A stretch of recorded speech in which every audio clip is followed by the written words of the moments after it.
Here's 5 deadly things amateur players do that not only hurt their game, but also hurt their progress. Because when you're having a tough time kind of learning something, it makes the game less fun and maybe makes you stop playing. Here's 5 things I think are going to help you become a better player.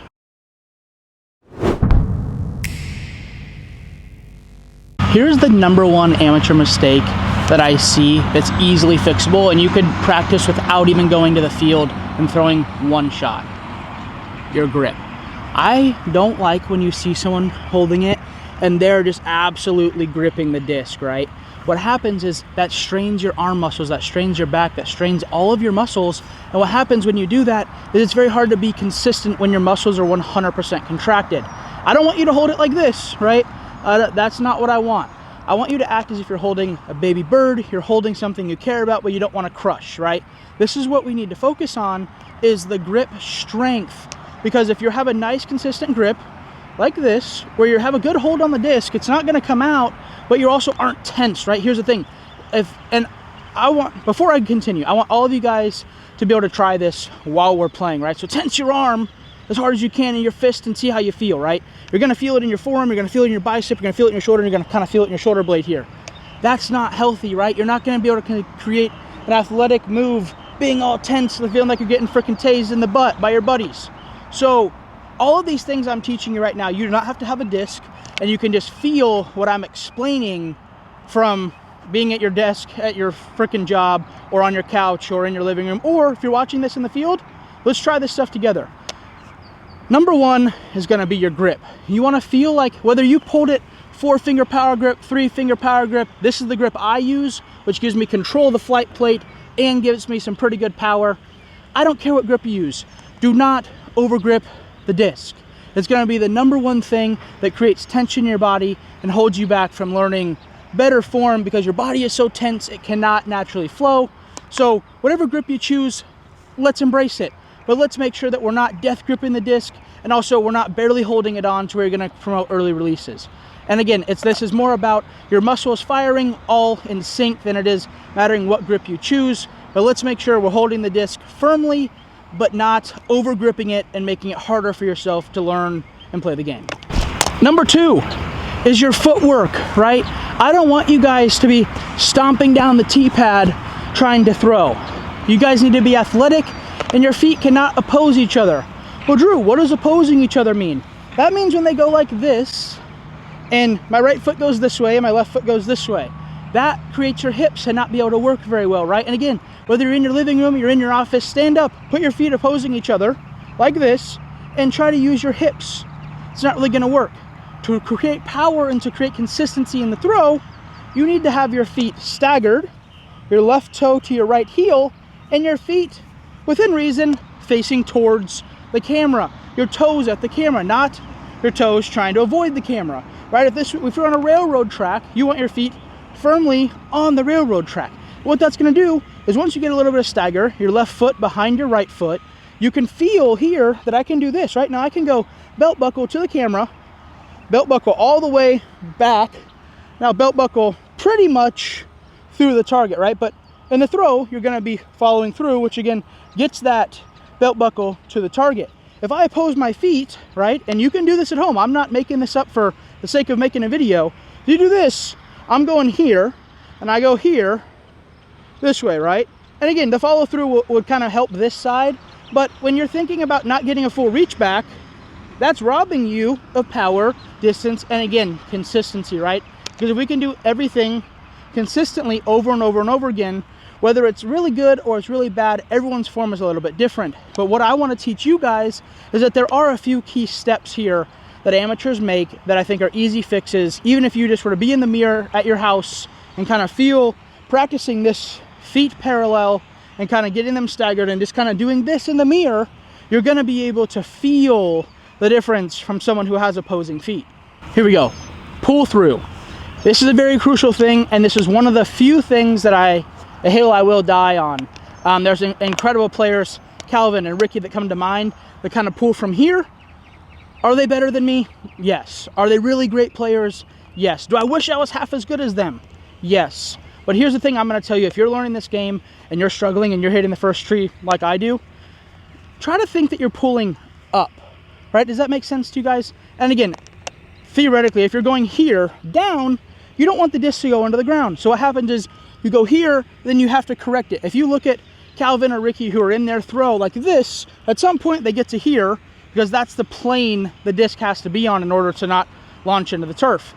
So when I'm telling you guys this, it's not because I think I'm right. It's because if you keep something on the same plane the whole way, you're going to create consistency. And that's the thing. If you only throw it 250 feet, I don't care. But if the hole's 270 feet and you could throw 250 every time, you're going to be 20 feet away for birdie. If you're trying to throw it as hard as you can with improper form, and you hit the first tree, then you throw it to 20 feet, and then you miss, you now make a bogey instead of having a birdie putt. And so the only thing that I stress is either keep it on plane, which is here, which is a perfectly straight line, believe it or not, or if you have this problem and you kind of swoop your drives, try to think about pulling from low to high. So if there's a box down here on the screen and there's a box here, think about, again, in the mirror, you don't need to go throw to do this, think about pulling from here to here and kind of get that motion, and you're gonna feel the kinetic energy of your body going from down to up, actually helping you throw the disc better, because your body doesn't work that great going this way, right? It works great going this way. Just like if you were to jump, right, you're gonna go here, up, and you're not gonna go, there's no way for your body in any sense to work best this way. So when we're throwing, the pull through is very important, and it's very important in consistency. Let's try to keep that, the pull through kind of below your left pec, below your left nipple, and go from here and try to keep it right between your belly button and your sternum, and that's going to be the proper way to pull through, and that's going to help you guys create the most consistency. Hello, this is very important. It's going to be your head position here. So what happens if I turn my head, if I go like this, right, perfectly on line, and I turn my head, theoretically, and I'm exaggerating a bit so you can see in the video, but your plane, if I'm an airplane and these are my stupid wings, you're going to be off plane when you start to tilt your head. The number one thing you can do, I'm pretty good at this, a lot of the great players are good at this. Kay LaVisca is probably the number one person that I always refer to when I'm teaching airplane, is keeping your head square and neutral, right? You don't want to, so because if I do this and I'm pulling this way with my head, look what happens to my arm, right? So we just talked about that pull through. Something as simple as your top of your noggin going towards the target can pull your, I mean, like I said, stand up. Don't take my word for it. I'm not here to BS you guys. Go like this, lean your head. You're gonna feel this happening. And the same thing happens if I go here and I lean my head this way, your spine is gonna lean. And a few degrees at 300 feet, 400 feet, especially 500 or 600 feet, is a big dispersion with your disc golf disc.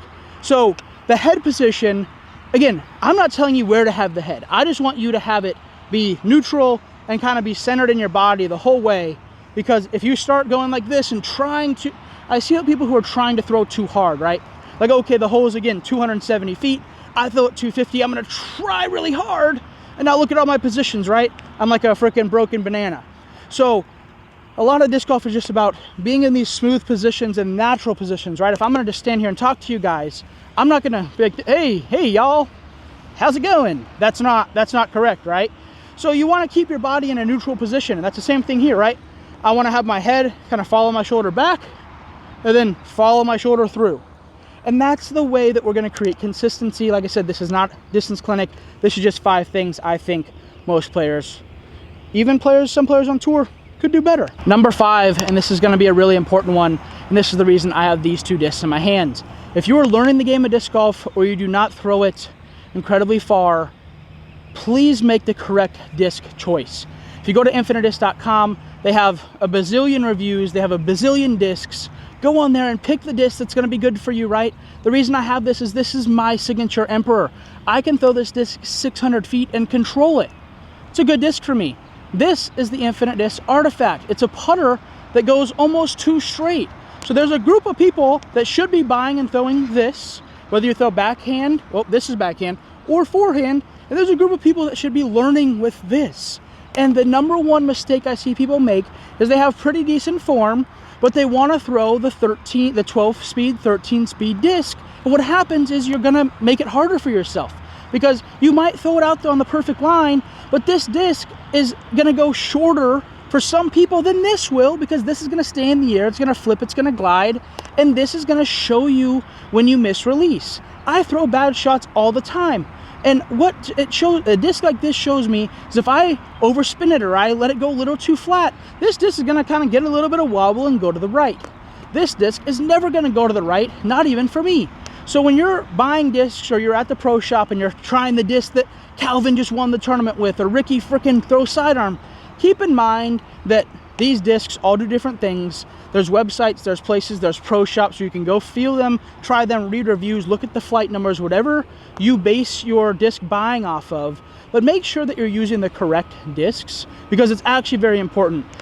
Even for me, right, I can throw a perfect shot that I feel like I executed correctly, and if I don't use a disc that flips up and I need it to go right, or I use the wrong disc, or it's a headwind and I'm using my understable disc and all of a sudden it flips and burns, us pros make these mistakes. We are not perfect. So one of the tips that's most important here is disc selection, because I see it all the time, or you hear it on tour, oh, I used the wrong disc, or oh, I didn't know the wind. It's not about not knowing the wind, it's about the disc you used not fighting that wind, right? So it's about disc selection, it's about choosing the correct disc for you, not the correct disc that is going to be in Gannon's bag or my bag or anything else, because we're all different. Even a disc that works for Gannon might not work for me. I'm Drew Gibson.